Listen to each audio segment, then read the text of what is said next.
The abductions of Kenyans from all walks of life, which is happening, and nobody can deny that it happens in broad daylight, in full glare of even the media. So for me, it has nothing to do with, it's not political. This statement is not political. It is just to say, please, let us now discuss this issue.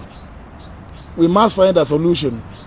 It cannot be that once people are not being responded to in an atmosphere where they are discussing the problems.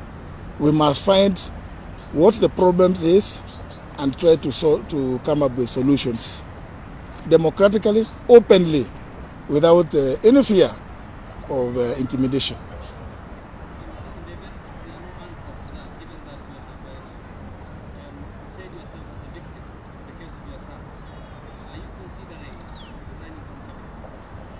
Well, we say this statement is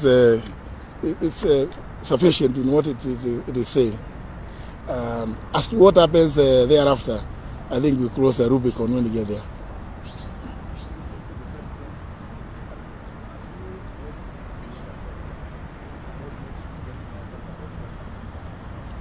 Well, as I've said in a statement, the president himself has expressed the desire to see an end to the abductions. I believe he is fully cognizant of the potential that these shenanigans have to plunge the country into what I'm saying, total anarchy.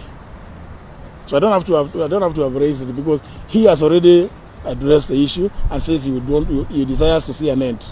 So that's why I'm saying, in addition, can we now begin a candid conversation to see where the problem is and what solutions, if any.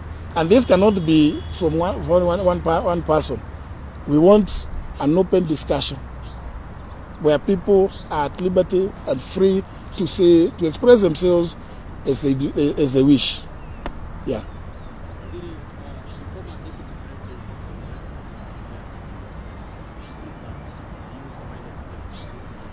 Yeah? There are forces, the elected president are you aware of this? I'm not aware. I'm not aware of any forces that have been formed to abduct Kenyans, because that would be an illegality, and government cannot be the one abducting its people. It is for that reason that I think we need to discuss it openly. Yeah.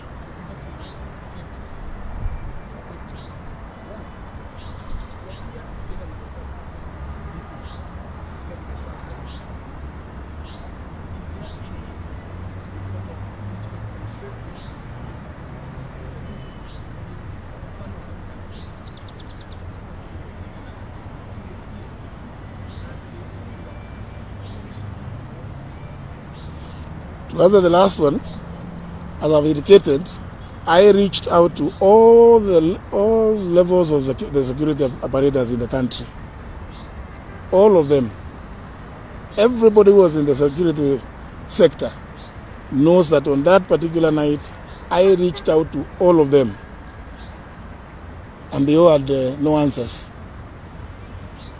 Notwithstanding the clear clips that thanks to Citizen Royal Media Services, I was able to get, showing the vehicle that was involved in the abduction.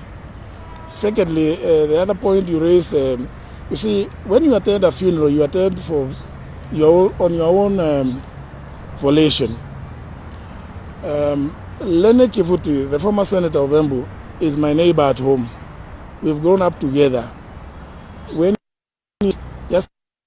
I was some time back, we always come together. As to who else attends such gatherings, it's really neither here nor there. I cannot talk about other people because I just found everybody, all the other people at the funeral. I attended in my private capacity because Lenny is my neighbor at home. We've grown up together, and it is not possible where I'm alive and able to attend, to fail to go and condole with him and his family, especially at a point like, such as that one, losing his son.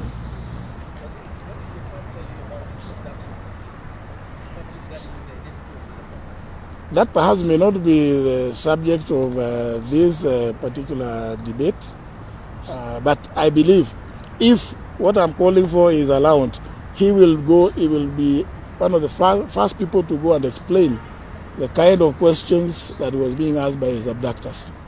But I don't want to preempt what he may have to say, because it's better. He's alive, he's available, and I'm sure if what I'm calling for is agreed to, he will be available to explain himself.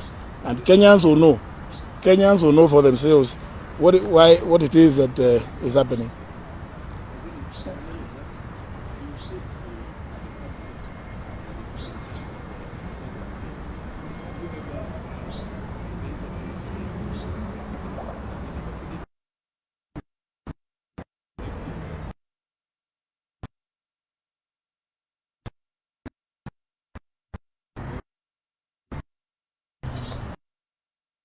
There is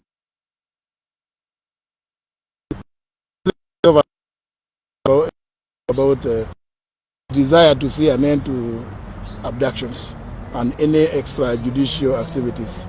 I think that was loud and clear, and I'm sure every Kenyan welcomed that statement. If the president has spoken about it himself, his desire to see an end to abductions, is there anything else that is left to go and discuss at any other forum? Two, I have indicated in this statement that I am taking this unusual step because I feel it is, I am also a victim. I've already stated so. And I've said very clearly, when that happened to my son, I was not just a member of the cabinet, but a member of the National Security Council. Yeah? That is a security issue. It had never been discussed. Nobody, as I've said, in the security apparatus hierarchies, yeah, nobody to date has ever come forward to tell me your son was taken in by whoever. But of course, I imagine, because it has been said it is not government, then we need to deal with those ones who are doing those things. So it's not possible for me to keep quiet merely because I sit in cabinet. And I've explained that I am fully conscious of the doctrine of collective responsibility of cabinet.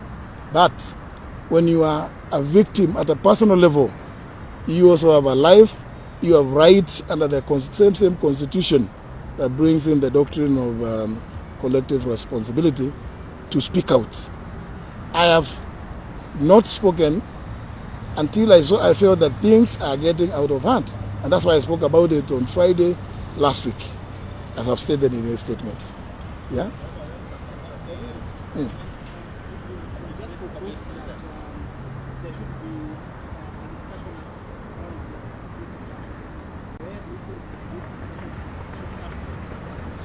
It should start at the national level. Yeah. Cabinet needs to come up with a mechanism. It needs to come up with a mechanism. All the security sector should come up with a mechanism. We can now say the last question, then we go. Yeah. Don't answer another one. So I believe if we did that, a forum where Kenyans can be able to come and express themselves. We avoid this situation of chest thumping. Let those, because many of those who have been abducted have stories to tell. Let us give them an opportunity to explain so that Kenyans will know what it is that is bedeviling the country.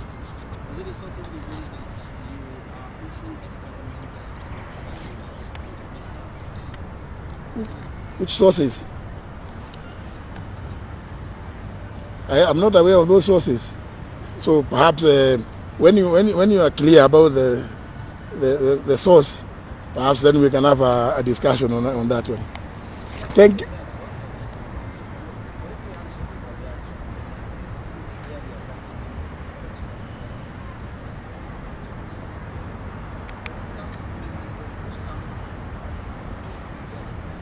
There? When push comes to shove, are you ready to bear the cross?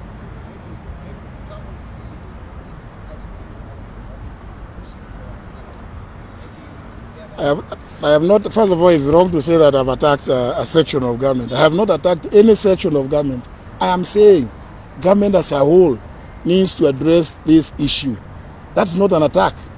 I am merely proposing government, please come up with a mechanism of discussing this matter with a view to finding a lasting solution so that we can then be taken for the commitments that we gave to the people of Kenya that at our watch, nothing like extrajudicial killings, extrajudicial activities will happen. Yes, that's all that I'm calling for. We live by what we preached. Yes. Thank you very much. There's a, from the lady, yes?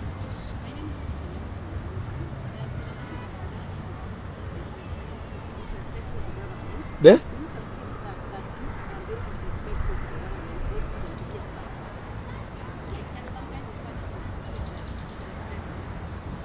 Yep. I don't know who is making these allegations, but the youth are part of the Kenyan society. Yeah? The youth are part of the Kenyan society. So we cannot just segregate them. You know? They are part of Kenya. If they have issues they want to raise with the government, let them raise them. And let us allow them to raise them. That is all what democracy is all about. We are a democratic country. We went around the country and told people we will allow everybody to express themselves freely.